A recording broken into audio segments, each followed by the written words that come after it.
A very warm welcome to all our listeners around the world. You're welcome to the Tony Tukumba Fernandez Show, the show that promotes the true life stories and success stories of Africans and Caribbeans around the world. So if there's a product or initiative you wish to share, feel free to give us a call on 0788 280 9005. That's 0788 280 9005. Take time to subscribe to our YouTube channel and share the video. Once again, remember, this is your channel promoting the true life stories of Africans and Caribbeans around the world today, doing amazing stuff around the diaspora. Or why not log on to my website, the international blog, www.tonyfernandez.co.uk. That's www.tonyfernandez.co.uk. Wishing everyone around the world a very, very happy Easter. Hope you've had a wonderful season. Wishing you a great week ahead. We have a wonderful guest in the studio today, childhood friend, very special guy. He's a school principal for a school in Canada, a great community ambassador, doing amazing stuff around the world. Remember, the show is about promoting your story, our story, and the community story. So it's a pleasure to have on the show Mr. George Dan-FULANI. Welcome to the Tony Tukumba Fernandez Show. How are you today? I'm good, Tony. Yourself? I'm very well. You're looking very well and relaxed. It seems that the COVID hasn't had much effect on you. So great to see you after such a long while. Likewise. For the benefit of all our listeners around the world today, can you tell us a bit about yourself, your background, and what inspires you as a person? Tony, I am an easygoing guy, born in Nigeria, in Kaduna State to be precise, school in the Southwest, where I eventually met you. I smile because I cherish the moments you and I have had together as young men, and as we continue to evolve. I left Nigeria to join my family here in Canada, Toronto to be precise, and one thing led to another. I, to be honest, never really saw myself going into teaching, but found myself in teaching. And one thing led to the other. Again, I never saw myself going into admin, but someone tapped me on the shoulder and said, you know, you might want to consider becoming a school administrator. It was a hard one for me because I felt I was making more connections in the classroom. But this gentleman who tapped me on the shoulder, God bless his soul, said, imagine what you would do in a school. You know, just multiply what you do in the classroom to what it will be in a school setting. So I took that leap and I have not regretted it since then, for the simple reason that I think our children need to see us modeling success, no matter how small. And so for me, it's been really, really humbling to walk into schools and children stop by to ask me where I'm from. And I tell them I'm Nigerian, and see the joy in their faces, and to be able to share my story. And I like how you said our story, because it is our story. And it's been good, Tony. It's been good. That's beautiful. That's beautiful. And it's amazing that you're a school principal today in Toronto, Canada. As you know very well, it's very important to see Black people in the decision-making process of certain seats in the diaspora. How important do you think it is for Black people to not only be in positions of influence in any institution, but most importantly, to represent our voices in what they do and how they go about it?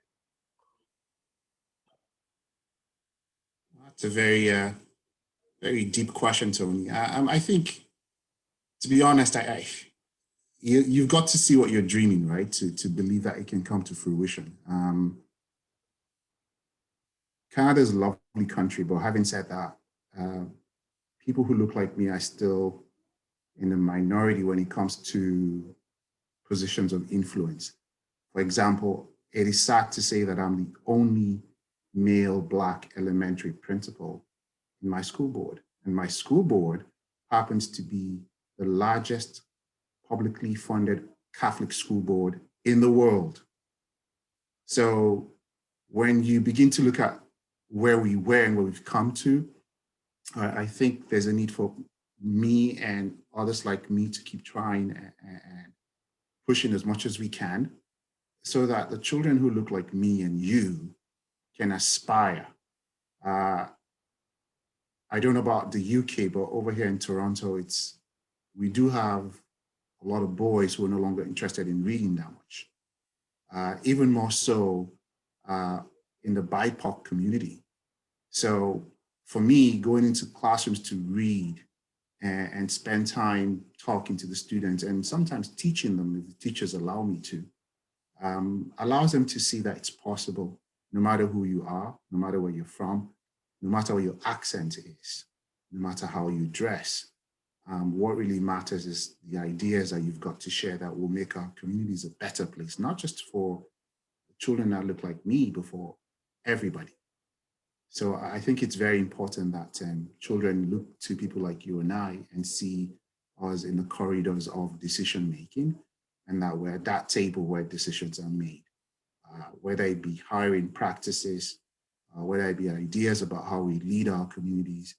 It is very important that our children wake up in the morning and see that we're contributing members of our communities. Talking about making contributions and representing our voices around the world, what would you say in your own little way, what practical things you've done to represent voices of change as a school principal, but as a role model itself that probably puts a smile on your face? I think I always say all teachers will go to heaven. And I mean that seriously because the work that we do influencing children is huge. I do not actually have words for it because oftentimes the students that we teach don't come back to tell us what we did. But oftentimes, if we're lucky enough, we'll come by or we'll email or even call the schools where we're working and say, do you remember me? My favorite moment is when I walk into a mall and somebody stops me and says, do you remember me, Mr. Dan-FULANI? And once they ask that question, I know I've either taught them or I've been a principal in the school where they went. What do I do? Tony, I do it every day. I think the word modeling is huge because it's all about what you do, not often what you say. So for me, being very present, being able to activate events in my community that are Afrocentric in nature. I'll give an example. I have brought Black authors. I've actually talked about you addressing the school, bringing people who can share their own ideas as well. So not just bringing Black authors, but making sure that events that showcase African cultures from the Caribbean, are part and parcel of the European cultures that are the mainstay in our schools. So when you walk into my school, you will very, very obviously, first thing you see when you walk in actually are two talking drums. And oftentimes that brings a conversation, about where do the drums come from? What do they mean? And then when you walk around, you see children's artwork that create a kind of mishmash of who they are. And they're pasted around our atrium. So it speaks for itself when you walk into any school that I work in, because I think you have to represent everyone who walks through the door to make them feel welcome and included as well. Several years ago, I came to visit you in Toronto, Canada. I came to visit my sister in New Jersey, took the plane to Toronto, came to see your loving family. And on the plane, I had a conversation with a Canadian white man, and he was explaining to me how diverse Canada was with migrants. And I remember when I finally met you, you went on to explain the different groups of migrants living in Canada. And I was fascinated at the time because it was my first and only time visiting. But what really struck my mind, which keeps on striking my mind, is what would you say are the everyday challenges that migrants go through in Canada today? Well, I think the notion of the other stops us from letting people be who they are. I think it's the us and them syndrome. There's a particular saying, I don't know if it's said there in UK as well, duck picks duck. So in essence, it doesn't matter how good Tony Fernandez is. Um, Tony doesn't look like a particular individual, he's not going to get a particular job. So as diverse as Toronto may be, um, when you still look at leadership positions, a lot of BIPOC people are still way, way underrepresented. So again, it's not enough to talk, one has to do. So diversity is talk sometimes. The action has to follow through with the fact that, yeah, we do live in a diverse and multicultural society, but the people making the decisions are still mainly part of a singular group. And in order for change to happen and for our communities to be progressive, people need to see people who look like them and sound like them in these places of power. Yeah. I'm talking about looking like us or sounding like us. On last week's show, we had an amazing man, Ishmael Lee South, the director of the Salam Project, who I would like to introduce to you. And we were also talking about the importance of having Black male role models into society, which he feels and believes they are everywhere if you know where to go. Do you think there are enough Black male role models in the diaspora? What's your stance on that? I think I'll agree with Ishmael. I think there are lots of Black role models. I think the invitation is lacking though. Like we've got a community in Toronto. It's called Little Jamaica, and it's got a lot of Jamaican stores, barbershops, and places where you can buy Jamaican food. And every time I walk through that community, Tony, just the things I hear as I walk past, you know, I've I've often gone into some of the stores to actually buy jerk chicken and rice and peas, right? And in the 5 minutes where I wait for my order, this was pre-COVID, obviously. Just the things you hear, the nuggets of wisdom that come out from the kitchen. And sometimes it reminds me of being back home, like, the things they say and how they treat people with respect, with dignity, and with lots of humility as well. Those people are the role models we're looking for. People who are hardworking, people who are respectful, carry themselves with dignity and pride, as long as they're being humble, right? These are role models. Going to barbershops, they are walking encyclopedias, Tony, of knowledge and cultural traditions. Um, and that's why I'm glad that I'm in a position to invite people like that into my schools, because I do. I invite them to come in when we've got assemblies to talk, to share their experiences. And sometimes the questions the children ask them, it's just simply amazing. Like children are so naturally trusting. So when they hear what these people have to say, they can't believe that these people live just down the street from them. So like Ishmael said, you just have to know where to look, Tony. They are everywhere, everywhere. But unfortunately, they're not included. And I think that's why a forum such as yours is a window of opportunity for people to be heard. And that way, hopefully, we can begin to connect with one another and invite ourselves into these spaces and share what our parents have taught us as we grow. you think that's the beautiful shades of our race? Don't you find it fascinating that you go on the streets in diaspora? It happens to me as well. And you meet everyday Black people, but their stories and their wisdom and their experiences are rich. I mean, these are people who you could write a book on. Don't you find that fascinating? I do. I do. But Tony, don't forget, the answers are there. We just have to seek them, right? And unfortunately, some people think the answers belong to a particular group, and I've often heard the saying, the wisdom is within the room, is within the community. So if that is true, why wouldn't you just let people in? Why wouldn't you just let people in? Why think you're better than someone else?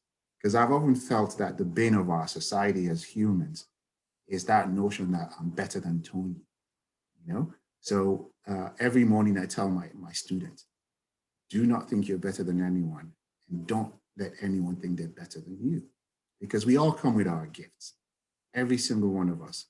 Ever since I've known you, Tony, 30 plus years now, I know the things I've learned from you, even when we have very serious conversations, and I often disagree with you on the phone. But upon contemplation, it's everyone's got their gift.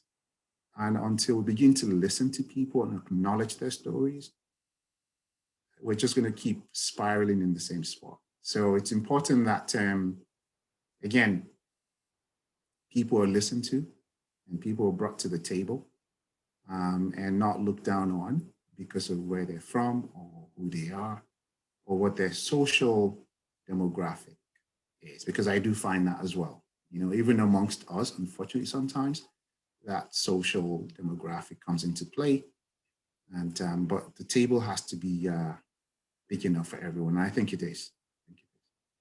That's fantastic. I'm very, very proud of you as a friend and all the work you continue to do from the bottom of my heart. But on a final note, what message do you have for all our listening around the world today? Oh, Tony, tough spot, tough spot. To be honest, I always tell people just be authentic. Be authentic. And when I say be authentic, I mean just be who you are. And that comes back from what I said earlier. Everyone's got a gift. Everyone's got a gift. So if we harness everyone's gift, imagine how rich, that tapestry will be. So all I can say to everyone out there is it's possible. Find what your passion is and pursue it relentlessly. Don't let anybody else dream for you. You do your dreaming yourself. And I hope and pray that that dream comes into fruition. But don't forget, every dream needs action behind it. So that's all I would say, Tony. Everyone just needs to go out there, dream big and do big. You've got my heart and my mind racing now. How important is it for us to encourage people and our young ones to be themselves and be who they are? Because this is an advice we don't really get to hear from people or our elders. Be yourself, be who you are.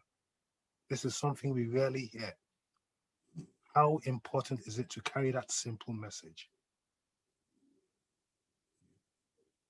Well, Tony, don't forget, you and I have had these conversations ever since we were very young, good-looking men.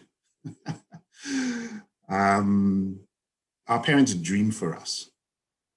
And oftentimes, I know in my part of Nigeria, they often say the hope and prayer of a parent is that the child is better than them. But I find when they say that, oftentimes they meant material wise, right? And thus begins the rat race, the seeking material, over substance. So, but it's a step in the right direction when you and I can sit down and have this conversation, and hopefully our children and our nephews and nieces, and can begin to understand that what matters most in life is to be happy and to be content, and to say at the end of the day that I have enough. The amazing work you're doing. It's so lovely to see you virtually, and I'm sure we're going to meet when all the lockdown comes back again to normal. So it's amazing, and thanks for joining us today. And guys, that was Mr. George Dan-FULANI, all the way in Toronto, Canada. If there's a product or initiative you wish to share, feel free to give us a call on 0788 280 9005. That's 0788 280 9005. We're going to have an amazing guest next week, the mayor of Liverpool. Watch this space. Keep up the great work. Keep shining. God bless you all. And Mr. George, lovely to see you again. Same here, Tony. See you soon in Bradford.